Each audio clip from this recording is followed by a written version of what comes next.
नमस्कार, सवाल इंडिया का में आपका स्वागत है। मैं हूं संकेत उपाध्याय। लगातार बहुत ही तेज रफ्तार से स्थिति सामने आ रही है, बदल रही है, लेकिन महाराष्ट्र में ये जान लीजिए कि पिक्चर अभी भी बाकी है। अलग अलग पहलू हैं इस कहानी के। देखिए, 4 बड़े पहलू होते हैं जब इस तरीके का राजनीतिक संकट होता है। पहलू नंबर 1 होता है गवर्नर, यानी कि राज्यपाल का रोल। अभी वो पिक्चर में नहीं आए, उनको कोविड है, तो जब आएंगे तो उसके बाद वो कहानी शुरू होगी। उसके बाद कोर्ट कचहरी का मामला आज हुआ। हम उसके बारे में विस्तार से आपको अभी थोड़ी देर में बस बताएंगे कि कोर्ट में क्या क्या हुआ। तीसरी चीज है स्पीकर। अब यहां पर तो स्पीकर है नहीं महाराष्ट्र विधानसभा में, तो डिप्टी स्पीकर, उनके रोल को भी लेकर के तमाम बातें की गई हैं। उन्होंने नोटिस दिए, नोटिस को लेकर के सुप्रीम कोर्ट में कुछ बातें हुई, तो वो भी पिक्चर चल रही है। और जो चौथी चीज है, जो पिछले 1 हफ्ते से लगातार भर के हो रही है और पिक्चर में सारा ड्रामा ही इसी चीज से आता है, वो है राजनीति। राजनीति भर के हो रही है और आज भी हो रही है, दोनों गुट से। कभी कोई कहीं जा रहा है, कहीं जा रहा है। कोई राउत साहब, संजय राउत जो हैं, वो फिर कोई बयान दे रहे हैं, उस बयान पर स्पष्टीकरण दे रहे हैं। इतने में और विधायक टूट करके जा रहे हैं। फिर एक नया क्लेम कर दिया गया है आदित्य ठाकरे द्वारा कि वहां जो लोग गुवाहाटी में, उसमें बहुत सारे लोग तो हमारे टच में हैं। तो ये सारी चीजें हो रही हैं। आइए सबसे पहले आपको बता दें कि आज सुप्रीम कोर्ट में क्या हुआ। सुप्रीम कोर्ट में अब यह मामला 11 जुलाई तक टल गया है। दूसरी बात, सुप्रीम कोर्ट ने deputy speaker, chief whip, leader of the legislature party Anil Chaudhary, केंद्र, इन सबको नोटिस दिया है एकनाथ शिंदे की जो प्ली थी उसके ऊपर, उनकी प्रेयर के ऊपर। 3 दिन का समय दिया है एफिडेविट फाइल करने का, 5 दिन का समय है काउंटर एफिडेविट फाइल करने का, रिजाइंडर के लिए और 2 दिन। इसके अलावा आज जो 5:30 बजे तक डिप्टी स्पीकर के सामने 16 बागी विधायक, जिनके खिलाफ एक अर्जी दाखिल की गई थी कि इनको हटा दिया जाए, डिस्क्वालीफाई कर दिया जाए, उनको आज 5:30 बजे तक जवाब देना था। सुप्रीम कोर्ट ने कहा अब आपको 11 जुलाई के 5:30 बजे तक जवाब देना है। इसके अलावा महाराष्ट्र सरकार से यह कहा गया है, सुप्रीम कोर्ट ने कहा है कि आप जितने विधायक हैं, बागी विधायक, उनके और उनके परिवार वालों की सेफ्टी, यानी कि उनकी सुरक्षा की पूरी जिम्मेदारी आप लेंगे। उनके साथ कुछ भी अभद्र घटना नहीं होनी चाहिए, क्योंकि यह मामला भी आया सामने। और 6वीं बात जो हुई आज सुप्रीम कोर्ट में, वो ये हुई कि महाराष्ट्र सरकार ने, जब ये इतना सब कार्रवाई हो गई, उन्होंने कहा कि भाई आपने 11 जुलाई तक डिस्क्वालिफिकेशन नोटिस टाल दिया है, तो फिर आप एक और आदेश दीजिए कि 11 जुलाई तक कोई फ्लोर टेस्ट भी नहीं होना चाहिए, क्योंकि हमको ऐसा अंदेशा है कि लोग फ्लोर टेस्ट के लिए मांग करेंगे और ये ठीक नहीं होगा। जिस पर सुप्रीम कोर्ट का यह कहना है कि अभी वो स्थिति आई नहीं है, अभी कैसे हम कोई जजमेंट दे दें जब कोई स्थिति ही नहीं आई है। और इसलिए अगर सपोज कुछ गड़बड़ होती है तो आप वापस कोर्ट आ जाइए, या कोई भी कोर्ट आ सकता है। तो इतनी कार्रवाई है जो कि अभी अदालत में हुई है इस महाराष्ट्र की महाभारत को लेकर के। तो आज जो सवाल हम पूछ रहे हैं वो है ये आपके स्क्रीन पर कि महाराष्ट्र में पिक्चर अभी भी बाकी है। ठाकरे बनाम शिंदे हो रहा है, महाराष्ट्र पर सुप्रीम सुनवाई चल रही है। किसको कितनी राहत मिली है और किसकी कितनी मुश्किल बढ़ी है। असम में कितने और दिन रहेंगे विधायक, एक बड़ा सवाल तो यही है। अब 11 जुलाई तक वहां पर रहेंगे, बड़ा मोटा बिल बैठ जाएगा। शिंदे और उद्धव, किसके पास कितने आदमी हैं। बागी विधायक मुंबई में क्या सुरक्षित हैं। और जो बड़ा सवाल हम पूछ रहे हैं, जैसे उद्धव ठाकरे, आदित्य ठाकरे ने बोला कि वहां बागी वालों में भी बहुत सारे हमारे टच में हैं, तो कितने हैं बागी और कितने हैं वफादार, ये बड़ी एक सवाल जो है हम पूछ रहे हैं। सबसे पहले चलिए रुक करते हैं महाराष्ट्र की स्टोरी में, रुक करते हैं असम की, क्योंकि वहां पर बागी विधायक हैं। रत्नदीप हमारे साथ जुड़ गए हैं। रत्नदीप, सबसे पहले मैं आपसे पूछना चाहता हूं, कोई रिस्पांस आया है वहां पर बागी विधायकों का? देखिए, अब तक बागी विधायकों का कोई रिस्पांस नहीं आया है, क्योंकि अब जब से वो यहाँ पे ठहरे हुए हैं उनका कोई डायरेक्ट मीडिया इंटरेक्शन नहीं हुआ है, मीडिया को अंदर जाने की इजाज़त नहीं है। और जितना भी उनके साथ संपर्क होता है, वो संपर्क होता है जब वो व्हाट्सएप के ज़रिए अपना वीडियोस या फिर अपना बाइट्स को रिकॉर्ड करके भेजते हैं।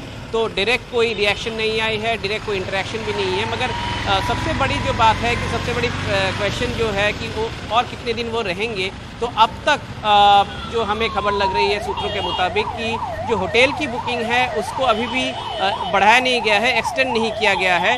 और जो हमारे सूत्र हैं जो कि उनके जो लॉजिस्टिक्स को देख रहे हैं, उनके पास भी कोई एक्सटेंशन की बात नहीं है, क्योंकि इसके पहले ही 2 दिन पहले ही हमने अपने ब्रॉडकास्ट में ये कहा था कि 30 जून तक जी होटल रत्नदीप की रत्नदीप बुकिंग है। क्षमा चाहता हूं, बस 2 मिनट का समय दीजिए। यशवंत सिन्हा जो कि विपक्ष के राष्ट्रपति उम्मीदवार हैं, वो अभी एक प्रेस कॉन्फ्रेंस कर रहे हैं, उसको जरा All सुनिए। my press conferences, perhaps, even when I was in government, I have not seen so many friends from the media as I am seeing here today.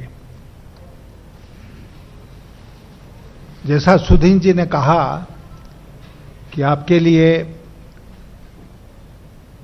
इस प्रेस कॉन्फ्रेंस के बाद हम हिंदी और अंग्रेजी दोनों में जो हमारा स्टेटमेंट है वो हम रिलीज करेंगे, लेकिन कुछ बातें जो मुख्य बातें हैं उसको मैं उसकी ओर आपका ध्यान आकृष्ट करूंगा। सबसे पहले तो मैं बहुत आभारी हूं उन सभी विपक्षी दलों का जो एक साथ आए और जिन्होंने राष्ट्रपति के चुनाव के लिए मुझे अपना उम्मीदवार चुना।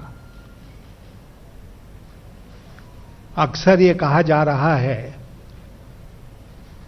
कि मैं चौथा चॉइस हूं। 1, 2, 3 जब ना कर दिए तब उन्होंने हमें याद किया और मैंने हां कर दिया। मैं आपसे साफ साफ तौर पर कहना चाहता हूं कि अगर मैं 10वां नंबर पर भी होता तब भी मैं उसको स्वीकार करता। चौथा तो फिर भी बेहतर है, और वो इसलिए स्वीकार करता क्योंकि ये लड़ाई जो है वो एक बहुत बड़ी लड़ाई है, और इस बड़ी लड़ाई में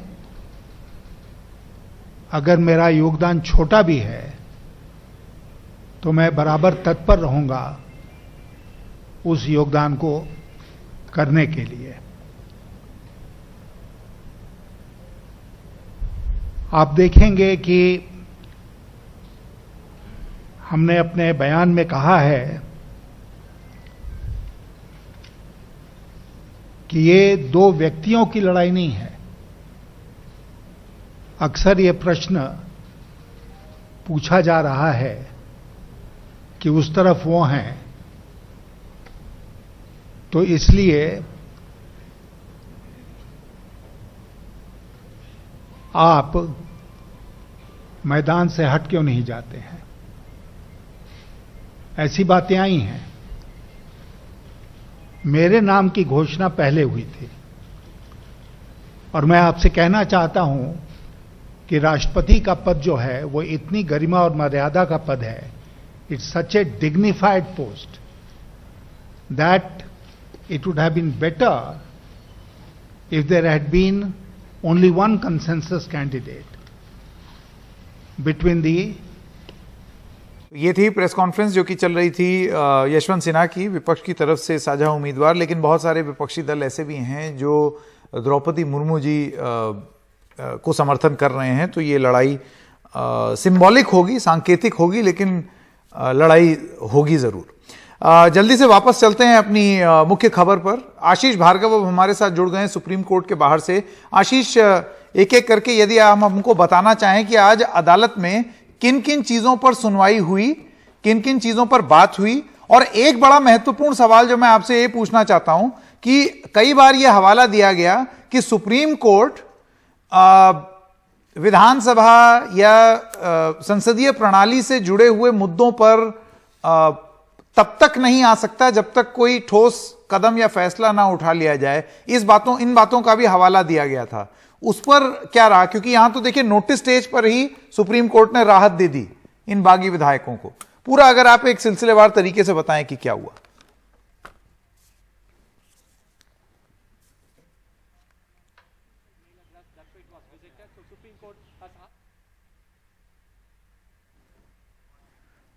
आशीष, मेरी आवाज आ रही है आपको? आशीष भार्गव,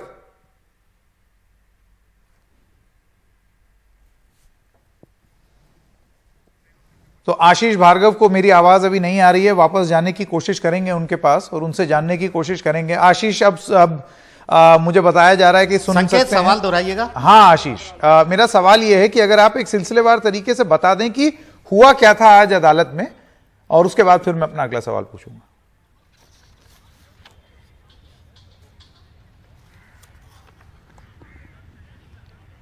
जी संकेत, देखिए यहाँ पर सवाल सबसे बड़ा ये है कि सुप्रीम कोर्ट को बार बार ठाकरे की तरफ से और शिवसेना का जो ग्रुप है ठाकरे ग्रुप, उनकी तरफ से कहा जा रहा था कि सुप्रीम कोर्ट या कोई भी अदालत इस स्टेज पर, इस चरण पर स्पीकर की कार्रवाई में दखल नहीं दे सकती है, क्योंकि एक तरह की सदन की कार्रवाई है और ये संवैधानिक पद है स्पीकर का, डिप्टी स्पीकर का। उस पर कोर्ट फाइनल जो आदेश आए उसकी न्यायिक समीक्षा तो कर सकती है, लेकिन कार्रवाई की न्यायिक समीक्षा इस चरण में नहीं हो सकती है। लेकिन यहाँ पर सुप्रीम कोर्ट ने जो हवाला दे रहे थे बार बार अभिषेक मनु सिंघवी 1992 के कियोतो का और उसके बाद 2016 के अरुणाचल प्रदेश के केस का, उसमें सुप्रीम कोर्ट ने एक और सवाल जोड़ा कि क्या ऐसे समय पर डिप्टी स्पीकर या स्पीकर कार्रवाई जारी रख सकता है जब खुद उसी के खिलाफ उसको हटाने का नोटिस विधायकों ने दिया है। पहले उसको वो डिसाइड करना चाहिए क्या अपने ही केस में वो खुद जज बन सकते हैं, क्या डिप्टी स्पीकर या स्पीकर खुद ही अपने खिलाफ जो नोटिस आए हैं उन पर कोई फैसला दे सकते हैं। ये बड़े सवाल यहाँ पर कहे हैं और कहा है कि जो पहले की स्थिति थी वो हालात अलग थे, ये हालात अलग हैं और ऐसे में सुप्रीम कोर्ट को आगे ये सुनवाई करनी होगी। लेकिन शिंदे ग्रुप की तरफ से बार बार ये कहा जा रहा था कि वक्त नहीं दिया गया है, 2 दिन का वक्त सिर्फ दिया गया नोटिस और जवाब देने के लिए, जबकि नियम कहते हैं 14 दिन। पहले के केसों में सुप्रीम कोर्ट के संवैधानिक पीठ ने भी कहा है 14 दिन कम से कम जवाब देने के लिए मिलना चाहिए। प्राकृतिक न्याय, नेचुरल जस्टिस के ये खिलाफ है। वो बार बार ये कह रहे हैं कि सरकार जो गठबंधन की सरकार है उसके इशारे पर डिप्टी स्पीकर फैसला ले रहे हैं और इस अवैधता की कार्रवाई पर रोक लगाई जानी चाहिए, कोर्ट को बिल्कुल दखल देना चाहिए। तो यहां पर एक बड़ा मुद्दा यह हो गया है कि एक तरफ अभिषेक मनु सिंघवी कह रहे थे कि नोटिस का जवाब नहीं दिया था, लेकिन दूसरी तरफ स्पीकर की तरफ से राजीव धवन ने कहा कि उनको ये नोटिस मिला था और स्पीकर ने इस पर जवाब भी दिया था और स्पीकर ने इसे ये कहा कि इसे रिकॉर्ड में इसलिए नहीं रखा जा सकता क्योंकि विधायकों की रजिस्टर्ड ईमेल आईडी से ये नोटिस नहीं मिला था। एक वकील विशाल चोपड़ा के नाम से ये नोटिस स्पीकर को दिया गया था, लिहाजा इसकी ऑथेंटिसिटी क्लियर नहीं थी, तो ऐसे में इसको जवाब को ऑन रिकॉर्ड नहीं रखा है स्पीकर ने। तो सुप्रीम कोर्ट ने बड़े पैमाने पर इस मुद्दे को ले लिया है। सबसे बड़ा सवाल यह है कि क्या स्पीकर को बताना पड़ेगा कि उनको नोटिस मिला था या नहीं मिला था, उन्होंने इस नोटिस का क्या किया, खारिज किया तो किस बिना पे किया, क्या स्पीकर अपने ही फैसले में डिप्टी स्पीकर जज बन सकते हैं। यह बड़ा सवाल है जो संवैधानिक सवाल सुप्रीम कोर्ट में अटक गया है। क्योंकि आप देखें तो एक कानून की अवधारणा है संकेत कि कोई भी व्यक्ति चाहे वो सुप्रीम कोर्ट का जज क्यों ना हो, जिसको संविधान ने इतनी अपार शक्तियां दी हैं, वो भी अपने केस में खुद जज नहीं बन सकता है। तो ऐसे में ये संवैधानिक सवाल बड़ा सवाल इसलिए हो गया है कि सुप्रीम कोर्ट भी ये कह रहा है कि अभी तक जो फैसलों के हवाले जो दिए जा रहे हैं, चाहे वो कियोतो का 1992 का हवाला हो, चाहे अरुणाचल प्रदेश का हवाला हो 2016 के कॉन्स्टिट्यूशन बेंच का, उनमें कहीं भी यह स्थिति नहीं थी कि जब खुद स्पीकर या डिप्टी स्पीकर ही संदेह के दायरे में हो और विधायकों के यानी सदन के कुछ सदस्य जो हैं, और कुछ नहीं बहुत ज्यादा सदस्य उसी के प्रति जो है अविश्वास पैदा कर रहे हैं और उनको हटाने की मांग कर रहे हो। तो ऐसे में संवैधानिक स्थिति क्या होनी चाहिए, कौन उन अर्जियों का फैसला करे, क्या खुद स्पीकर उन अर्जियों का फैसला कर सकते हैं, क्या ऐसा फैसला करते समय वो बायस नहीं होंगे, क्या वो पूर्वाग्रह से ग्रसित नहीं होंगे, क्योंकि ये एक न्यायिक अवधारणा है। सुप्रीम कोर्ट ने भी बहुत बार बोला है कि कोई भी व्यक्ति, कोई भी शख्स अपने केस में जज नहीं बन सकता है। और ये जो सुई है महाराष्ट्र राजनीतिक संकट की, वो सुप्रीम कोर्ट में यहीं आकर अटक गई है और जज भी यही सुनना चाहते कि आखिर क्या हो। तो लिहाजा एक बड़ी राहत शिंदे ग्रुप को है और वो राहत मिलनी लाजमी थी संकेत, क्योंकि अंतरिम आदेश देना मजबूरी था, क्योंकि आज 5:30 बजे तक अगर जवाब दाखिल नहीं होता, अयोग्यता की कार्रवाई पर डिप्टी स्पीकर आगे बढ़ते तो वो अयोग्य घोषित हो सकते थे और ये फिर दोबारा से लाई ना जाने वाली सिचुएशन हो जाती। जिसके लिए सुप्रीम कोर्ट को अंतरिम आदेश जारी करना था। और एक ऐसा आदेश सुप्रीम कोर्ट ने कहा भी बैलेंस बनाने की जरूरत है, क्योंकि हम नहीं चाहते कि स्पीकर सीधे आगे बढ़े, वो अयोग्य घोषित कर दे, और ये जो याचिका है यहां पर वो तो डिस्क्वालिफिकेशन के खिलाफ है, वो तो इसी के खिलाफ है। स्पीकर अयोग्यता की कार्रवाई पर आगे नहीं बढ़ सकते, तो वो प्रभावहीन हो जाती, निष्प्रभावी हो जाती। तो ऐसे में रिवर्सिबल सिचुएशन को ना आए, दोबारा से एक ऐसा कोई ऐसा कदम ना उठ जाए पेटिशनर के लिए जो वो दोबारा से वो विधायक ही नहीं रहेंगे तो ये केस खत्म हो जाएगा। तो यहां पर एक बड़ा फैसला सुप्रीम कोर्ट का है, एक बड़ा दखल यहां पर सुप्रीम कोर्ट का है। सुप्रीम कोर्ट ने एक बार फिर बताया है कि जब बात इंसाफ की होगी और जब इस तरीके के मामले आएंगे तो वो सुप्रीम कोर्ट के जो पहले के फैसले हैं जिसमें कहा गया है कि इस स्तर पर न्यायिक कार्रवाई पर दखल नहीं होगी, अदालती कार्रवाई नहीं होगी। सुप्रीम कोर्ट ने यह भी साफ किया कि जो डिप्टी स्पीकर या स्पीकर की कार्रवाई है वो न्यायिक कार्रवाई नहीं है, वो क्वासी जुडिशियल है, अर्ध न्यायिक कार्रवाई है। तो निश्चित तौर पर सुप्रीम कोर्ट के पास संविधान ने बहुत असीमित अधिकार दिए हैं और उसी का प्रयोग सुप्रीम कोर्ट ने किया है। और 11 जुलाई 5:30 बजे तक अयोग्यता की कार्रवाई पर स्पीकर आगे नहीं बढ़ेंगे। तो फिलहाल आगे नहीं बढ़ेगी अयोग्यता की कार्रवाई। शिंदे ग्रुप को एक बहुत बड़ी राहत है। हालांकि सुप्रीम कोर्ट ने कहा है कि वो ग्रुप चाहे तो कोई भी अपना जवाब दाखिल कर सकता है, लेकिन वो एक कहने वाली बात है, कोई जवाब दाखिल शायद ही करेगा, लेकिन एक बड़ी राहत संकेत है। और उससे भी बड़ी बात यह है कि महाराष्ट्र सरकार को कहा है कि प्रदेश में किसी भी बागी एमएलए पूरे 39 उनके परिवार या उनकी संपत्ति को नुकसान नहीं होना चाहिए, यह सुनिश्चित करने को कहा है। तो फिलहाल आज की गेंद जो है वो शिंदे ग्रुप के पाले में गई है। महाराष्ट्र सरकार ने भरोसा भी दिलाया है कि वो सुरक्षा करेंगे, लेकिन एक चिंता ठाकरे ग्रुप को और है कि क्योंकि सुप्रीम कोर्ट ने सदन की किसी कार्रवाई पर रोक नहीं लगाई है, तो ऐसा ना हो कि एमएलए जो बागी विधायक हैं या कोई भी पार्टी सदन में फ्लोर टेस्ट की मांग कर ले, क्योंकि यहां पर सीधे सीधे अगर फ्लोर टेस्ट होगा तो सरकार गिर सकती है। तो ऐसे पे सुप्रीम कोर्ट से मांग की गई कि रोक लगाई जाए, लेकिन सुप्रीम कोर्ट ने कहा कि कंफ्यूजन की स्थिति पैदा नहीं करनी चाहिए। जो हालात अभी आए नहीं उस पर फैसला नहीं दे सकते हैं, और जब भी किसी को लगता है कि कोई गैरकानूनी काम हो रहा है तो कोई भी नागरिक जो है वो कोर्ट आ सकता है। तो फिलहाल कोर्ट आने के रास्ते तो हमेशा खुले रहते हैं, लेकिन फिलहाल अयोग्यता का रास्ता सुप्रीम कोर्ट ने बंद कर दिया शिंदे ग्रुप के। जी बिल्कुल, विस्तार से समझाने के लिए बहुत बहुत धन्यवाद आशीष भार्गव। पर बने रहिए हमारे साथ। सोहित मिश्रा भी हैं। सोहित, ये जो आशीष जो बात बोल रहे थे, ये सब कार्रवाई के बाद एक तरीके का अंदेशा प्रकट करते हुए, एंटिसिपेशन में, कि कहीं ऐसा ना हो कि अब अयोग्य, क्योंकि अभी वो नहीं हुए हैं और कार्रवाई रुक गई है कुछ समय के लिए, तो कहीं ऐसा ना हो कह दें कि चलो फ्लोर टेस्ट कराओ, फ्लोर टेस्ट से ही तो साबित होगा ना कौन कितने पानी में है।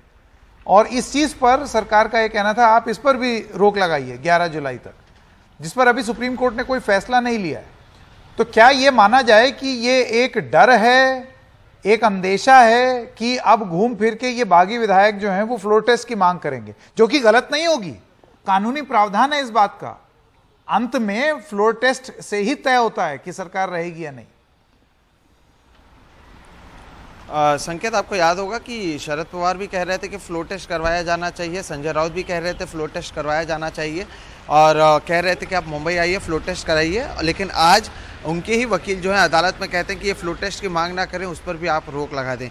तो दोनों तरफ से एक तरफ कहते हैं कि फ्लोर टेस्ट कराई जाए, दूसरी तरफ कहते हैं कि फ्लोर टेस्ट नहीं कराई जाए। वो इसलिए क्योंकि जो 11 तारीख तक उनको राहत मिली है, ये एक उद्धव ठाकरे खेमे के लिए बड़ा झटका है। संकेत, मैं अभी गुवाहाटी में ही मेरे एक सूत्र से बात कर रहा था, वहाँ पर मिठाई लाने की तैयारी की जा रही है। जिस तरह से अभी के फैसला आया उसे लेकर मिठाई लाकर सेलिब्रेट करने की तैयारी शुरू है। दूसरी ओर एकनाथ शिंदे अभी फिलहाल जूम पर वकीलों से बात कर रहे हैं, आगे क्या कुछ किया जा सकता है इस पर वो राय ले रहे हैं। ये अभी की खबर है, 2 मिनट पहले मेरी एक सूत्र से बात हुई है संकेत, तो उसके आधार पर मैं आपको बता सकता हूँ। रही बात दूसरी बात, मैं आपको बता दूँ कि ये ज़रूर उद्धव ठाकरे गुट के लिए एक परेशानी की खबर है, लेकिन अब 11 तारीख तक भले ही इन 16 विधायकों पर कार्रवाई ना हो, लेकिन 11 तारीख तक अब उद्धव ठाकरे के पास भी समय है कि वो अपनी ज़मीन तैयार करें, अपने लोगों को तैयार करें। जिस तरह से पिछले 2-3 दिन से वो एक्टिव हुए हैं, लोगों से मिल रहे हैं, एक परसेप्शन अपने पाले में लाने की कोशिश वो कर रहे हैं, अलग अलग जगहों पर बयानबाजी करते हुए, वो और उनके बेटे दोनों की ओर से।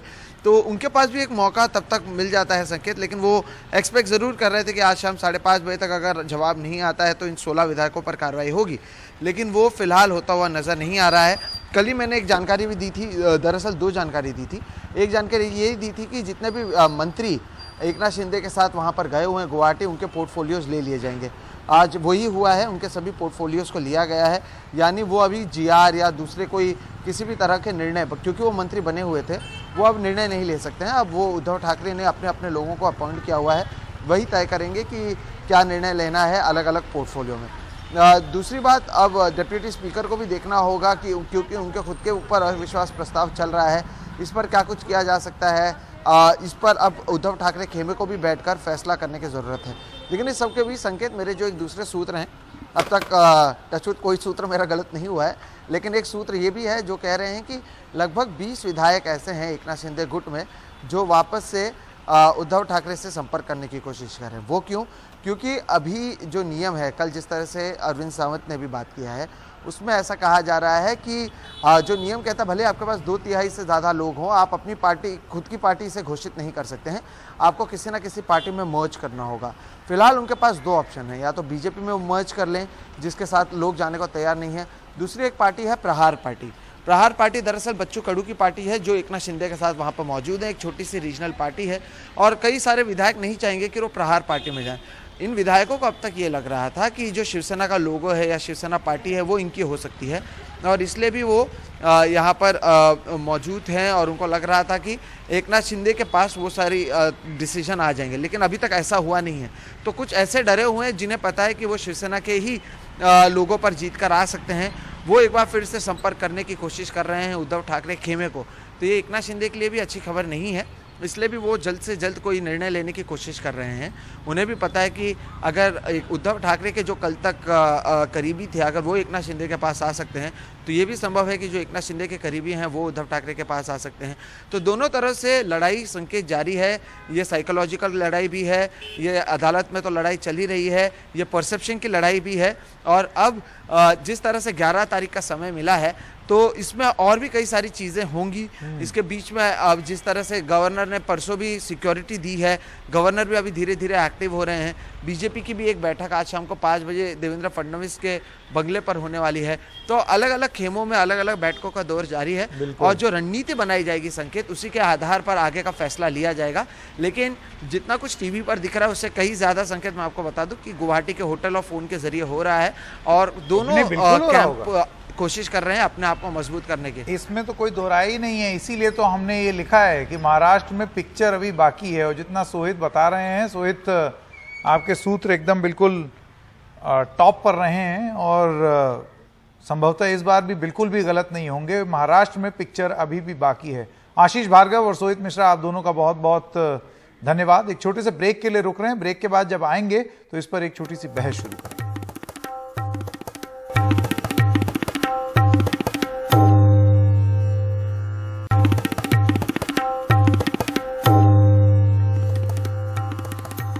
और आइए अब अपनी चर्चा शुरू करते हैं। देश रत्न निगम एडवोकेट हैं सुप्रीम कोर्ट में, Abha Singh advocate Bombay High Court और वेंकटेश केसरी वरिष्ठ पत्रकार। आप सब लोगों का बहुत बहुत स्वागत। आभा जी, सबसे पहले मैं आपके साथ शुरू करना चाहता हूं। आज सुप्रीम कोर्ट ने तमाम ज़रूरी चीज़ों पर फैसले लिए हैं और कुछ फैसले अभी के लिए फ़िलहाल छोड़ दिए हैं, ये कह के कि आगे कभी अगर ऐसी स्थिति आई तब कोई भी आ सकता है कोर्ट और फैसला लिया जा सकता है। एक महत्वपूर्ण बात जो कि यहां देखने को मिल रही है वो है जो डिस्क्वालिफिकेशन नोटिस था, जिसकी सुनवाई आज 5:30 बजे होनी थी, 5:30 बजे तक अपना जवाब देना था, उस पर कोर्ट ने इसको बढ़ा करके 11 जुलाई तक कर दिया, जिस पर महाराष्ट्र सरकार का कहना है तो फिर आप फ्लोर टेस्ट भी रोकिए, क्योंकि आपने एक कार्रवाई अगर रोकी है तो दूसरी भी रोकिए। इस मांग को आप किस तरीके से देखती हैं? देखिए, फ्लोर टेस्ट तो पहले दिन से सरकार मांग रही थी, लेकिन फ्लोर टेस्ट की बात ही नहीं आई क्योंकि कोई एमएलए यहाँ पे आए नहीं।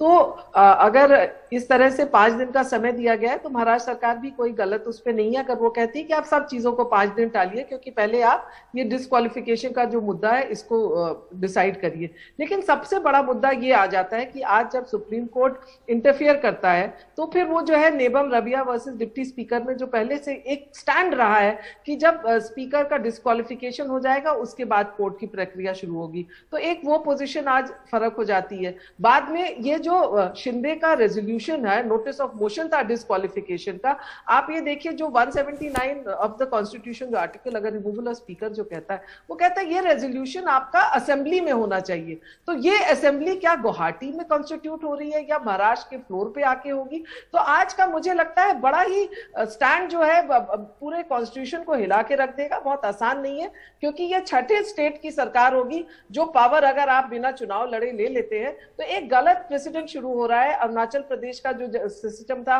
एडजुडिकेशन का, मुझे लगता है कि आज सुप्रीम कोर्ट ने जो ये मुद्दा लिया है, मैं कहीं इससे बहुत खुश नहीं हूं। बट चूंकि सुप्रीम कोर्ट एक एपिक्स कोर्ट है, we have to respect it. लेकिन ये हॉर्स ट्रेडिंग 5 दिन तक और बढ़ेगी और जो है डावाडोल रहेगी प्रजातंत्र, यही मैं आज कह सकती हूँ।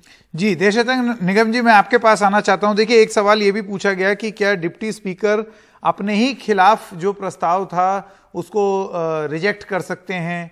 तो ऐसे में कौन ले वो फैसला, क्योंकि ये मामला सुप्रीम कोर्ट में आया, ये सवाल भी पूछा गया कि वो अपने आप को कर सकते हैं या नहीं। तो ऐसे में फिर अगर जैसे उनके खिलाफ कोई प्रस्ताव आएगा तो फिर उसका फैसला कौन लेगा, आमतौर पे कौन लेगा?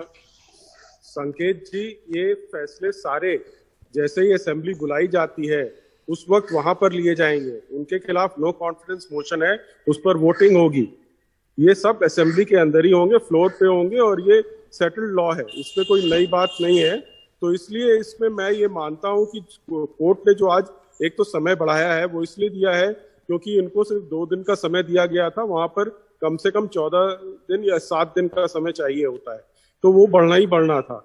और इस बीच में मैं जो समझता हूं कि क्या हो सकता है, अब ये होगा कि कोई ना नेम गवर्नर के सामने सरकार बनाने का दावा पेश करेगा, और उस दावे पे वहां पे फिर गवर्नर साहब के पास अपना विवेक है कि वो असेंबली को बुलाते हैं कि नहीं बुलाते हैं, कि वो काउंसिल ऑफ मिनिस्टर की एडवाइस से वो बाध्य नहीं है, बंधे हुए नहीं है, और वो बुलाएंगे और वो फ्लोर टेस्ट ही होगा। और जब असेंबली में सरकार की मेजॉरिटी और माइनॉरिटी टेस्ट की जाएगी, उससे पहले डिप्टी स्पीकर के अगेंस्ट जो नो कॉन्फिडेंस मोशन है उस पर फैसला होगा, और नया स्पीकर भी आ सकता है, नया स्पीकर का चुनाव हो सकता है। पर देशरत्न जी, आप मुझे ये बताइए कि आज की स्थिति में अगर महाराष्ट्र सरकार ये कहती है कि आपने डिस्क्वालिफिकेशन वाली प्रक्रिया तो फिलहाल के लिए रोक दी, बाकी प्रक्रिया अगर चलेगी तो वो सरकार के हिसाब से वो गलत है, क्योंकि वो नतीजा बदल सकता है। तो वो जो बात कही गई अदालत में वो ये थी कि अगर आप एक चीज रोक रहे हैं या कुछ दिनों के लिए टाल रहे हैं तो फिर कोई ऐसा आदेश दीजिए कि दूसरी भी टालें। देशरत्न निगम, अच्छा, वो ऑडियो वीडियो फीड नहीं आ रही है, लेकिन आभा जी आप इस पर कैसे जवाब देंगे? मैं संकेत जी एक तो ये कहना चाह रही थी कि इस तरह से स्पीकर का जो आपने ये मुद्दा आज उठा लिया गया, तो एंटी डिफेक्शन लॉ तो आप बिल्कुल बर्बाद कर देंगे, क्योंकि एंटी डिफेक्शन लॉ का पैराग्राफ 4 क्या कहता है कि अगर कोई गुट एमएलए का गुट हटता है तो उन्हें मर्जर करना पड़ेगा, तभी उनका डिस्क्वालिफिकेशन रुकता है। तो आपने आप हमेशा यही मुद्दा ले आएंगे कि जिस स्पीकर ने आपको डिस्क्वालीफाई करना है आप उसी पे चैलेंज कर देंगे। तो आपने एक जो इतना इंपॉर्टेंट इशू था एंटी डिफेक्शन लॉ का, तो अब तो फिर ये आया राम गया राम की सरकार जैसे पहले होती थी, रोज सरकार गिर जाती थी। तो मुझे लगता है क्योंकि जब हमारा संविधान क्लियर डिस्ट्रीब्यूशन ऑफ पावर्स पे चलता है, तो लेजिस्लेचर का जो पावर है उसमें इस तरह से कोर्ट अगर स्पीकर में आता है तो मुझे लगता है ये नहीं, जैसे ये कोर्ट पे, ये आप अपने बयान में 2 बार ये चीज बोल चुकी हैं आभा जी, आपको क्यों लगता है इससे पहले ये बात अदालत में भी आया, इसका हवाला भी दिया गया कि जब तक कोई आदेश ना हो जाए, महज नोटिस देने पर अदालतें बीच में ना आए, क्योंकि वो अलग अलग लोगों की जिम्मेदारियां बटी हुई हैं। क्या इस आधार पर आप अपना तर्क रख रही हैं? बिल्कुल, देखिए एकदम क्लियर डिवीजन है। और फिर सबसे बड़ी बात कि जो नोटिस ऑफ मोशन था, नोटिस ऑफ मोशन कहां दिया जाता है? गवर्नर की 174 आर्टिकल में जो पावर्स है कि वो एक असेंबली को समन करेगा हाउस को, और वहां पे ये सब रेजोल्यूशन पास होंगे। तो बिना due process of following the constitution अगर हर कोई इसी तरह सुप्रीम कोर्ट भागेगा, तो फिर आपको नहीं लगता है कि ये जो हमारी जो डेमोक्रेसी है या हमारी जो कॉन्स्टिट्यूशन है उसका ओपन वायलेशन होगा? जी, वेंकटेश केसरी जी, मैं आपके पास आना चाहता हूं, और राजनीतिक रूप से आप इसको किस तरीके से देखते हैं, क्या उम्मीद की जाए? देखिए 4 पहलू हैं इस तरीके की जो संकट होते हैं उसके 4 पहलू होते हैं। एक होते हैं गवर्नर महोदय, वो अभी पिक्चर में नहीं आए हैं। उसके बाद होती हैं अदालतें, जो कि आज हफ्ते भर बाद पिक्चर में आ गई। फिर होते हैं डिप्टी स्पीकर, जो कि पिछले हफ्ते से पिक्चर में है। और चौथी है जो पिक्चर ही पिक्चर है, असली ड्रामा वही है, और वो है राजनीति। सड़क पर, रिजॉर्ट में, एक खेमे में, दूसरे खेमे में। आपको क्या लगता है कि मतलब ये क्या हो सकता है? ऐसा है संकेत जी, 11 तारीख तक सुप्रीम कोर्ट ने उनको जो भी डायरेक्टिव निर्देश दिए है, 11 तारीख तक क्या महाराष्ट्र की सरकार लेम डक सरकार रहेगी? अभी मानसून शुरू हुआ है, उसके बाद में जो बागी विधायक है जब वो आएंगे महाराष्ट्र में लौट के, तो वो भी अपना शक्ति प्रदर्शन करेंगे, शिवसेना भी अपना शक्ति प्रदर्शन करेंगे, फिर लॉ एंड ऑर्डर सिचुएशन हो जाएगी। फिर गवर्नर बोलेंगे कि आप मेंटेन नहीं कर रहे। एक तो सरकार कैसी है, सरकार को पता नहीं है, सरकार कैसी चलनी है, इसके डायरेक्शन ना सुप्रीम कोर्ट ने दिया है ना गवर्नर दे रहे हैं। तो महाराष्ट्र की जनता जो है इसके ऊपर उसका इफेक्ट हो जाएगा। सरकार कैबिनेट है, हर हफ्ते में कैबिनेट मिलती है, उसके बाद में कैबिनेट बता देती है क्या करना चाहिए क्या नहीं करना चाहिए। तो ये सब बातें हैं, इसका शायद जितना कंप्लीट डायरेक्टिव देना चाहिए वो नहीं दिया गया। और तीसरी बात जो है, जैसा आप अभी दिखा रहे कि एकनाथ शिंदे के समर्थक बड़े तादाद पे उनके घर पे, उनके थाने में जमे हैं, वैसा और कहीं हो सकता है। फिर ये अगले महीने में वैसा भी मानसून सेशन होने वाला है महाराष्ट्र लेजिस्लेचर का। तो ये बातें बहुत सारी है और उसके अंदर क्लैरिटी नहीं आई है। नहीं, मैं तो ये सोच रहा हूं कि वो गुवाहाटी में और क्या 11 जुलाई तक वहीं रहेंगे। नहीं, जो 14 दिन का जो उनको चाहिए था वो मिल गया। आज 27 है, 14 तक यानी 14 तारीख तक अगर उनको अपनी सफाई देनी है तो दे सकते हैं। तो उसके अंदर बहुत सारे सवाल एक दूसरे के अंदर अटक गए हैं। लेकिन आपको शायद याद होगा, सुप्रीम कोर्ट के एक जज ने उनके खिलाफ जो था एक चार्जेस था, उससे के अंदर शायद आप जरा अपना रिकॉर्ड देखिए, उन्होंने उसका डिसीजन भी दिया है, उसके ऊपर मीडिया पब्लिक में उसके अंदर डिबेट भी हुआ है। तो आज का जो अच्छा चौथा जो आप बता रहे थे कि सुप्रीम सेंटर को किस कारण नोटिस दिया गया, वो अभी तक स्पष्ट नहीं हुआ है।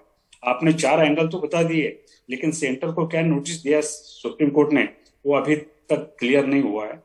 तो सबसे बड़ा जो इम्पोर्टेंट है, जब बागी विधायक और शिवसेना के लोग और महाविकास आघाड़ी जब अपना शक्ति प्रदर्शन करेंगे, उसके बाद में अगर भावनाएं भड़क गई, लॉ एंड ऑर्डर हुआ, उसके लिए जिम्मेवार कौन?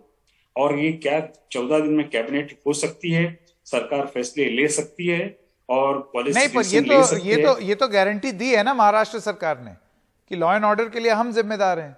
ये मैटर तो सेटल कर दिया। अगर कुछ होगा, अगर अभद्र घटना होती है तो उसके लिए सरकार, अभी उद्धव ठाकरे की सरकार जिम्मेदार है, उनकी तो फिर उसके लिए कैबिनेट नहीं, उसके लिए कैबिनेट हर हफ्ते में जो कैबिनेट होती है वो भी होनी चाहिए।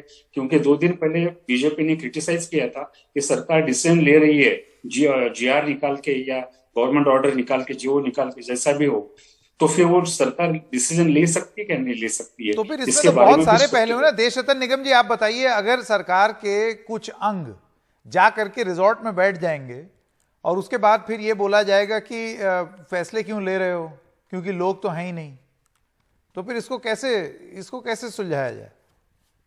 देखिए, इसको 2 तरीके से देखा जा सकता है। एक तो जो आपकी लेजिस्लेटिव असेंबली की कार्रवाई है, दूसरी सरकार की कार्रवाई है। सरकार अभी गिरी नहीं है, सरकार चल रही है, तो सरकार अपने फैसले लेगी। आज उन्होंने उनके पोर्टफोलियो भी बदले हैं और दूसरों को दे दिए हैं। तो ये अगर आप देखें तो जो भी होगा फ्लोर टेस्ट होगा। अगर कोई अपना दावा पेश कर देता है गवर्नर के सामने तो वो एक नई कार्रवाई होगी। इसलिए सुप्रीम कोर्ट ने फ्लोर टेस्ट को नहीं रोका।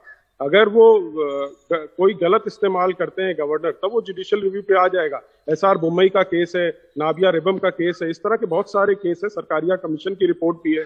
तो वो लॉ बहुत सेटल्ड है। तो इसलिए गवर्नर अपना विवेक इस्तेमाल करेंगे। अगर जैसे ही कोई दावा पेश करता है नई सरकार बनाने का, तो उसके लिए फ्लोर टेस्ट होगा और उसको असेंबली को समन किया जाएगा। तो सब कुछ मेरे ख्याल से संवैधानिक रूप से ही चल रहा है अभी तक जो हुआ है। ठीक है। देशरतन निगम, आभा सिंह और वेंकटेश केसरी, आप तीनों का बहुत बहुत धन्यवाद हमारे साथ जुड़ने के लिए। एक छोटे से ब्रेक के लिए रुक रहे हैं, अभी हाजिर हैं।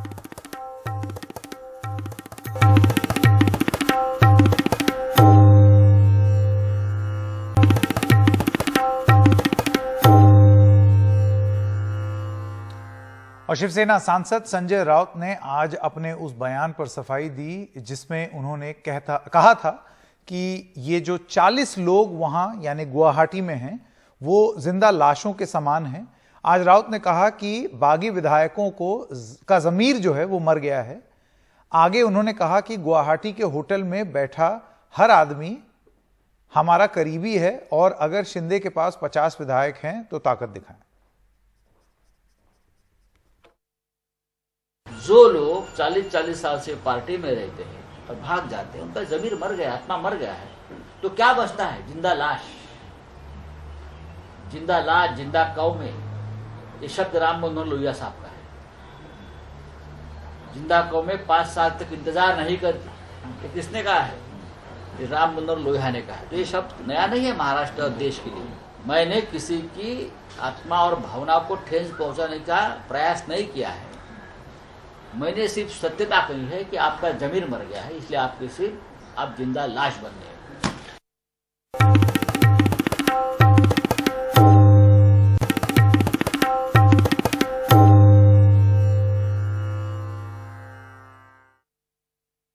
ठाणे में एकनाथ शिंदे का शक्ति प्रदर्शन दिख रहा है। आनंद आश्रम के बाहर सैकड़ों समर्थकों की भीड़ हुई।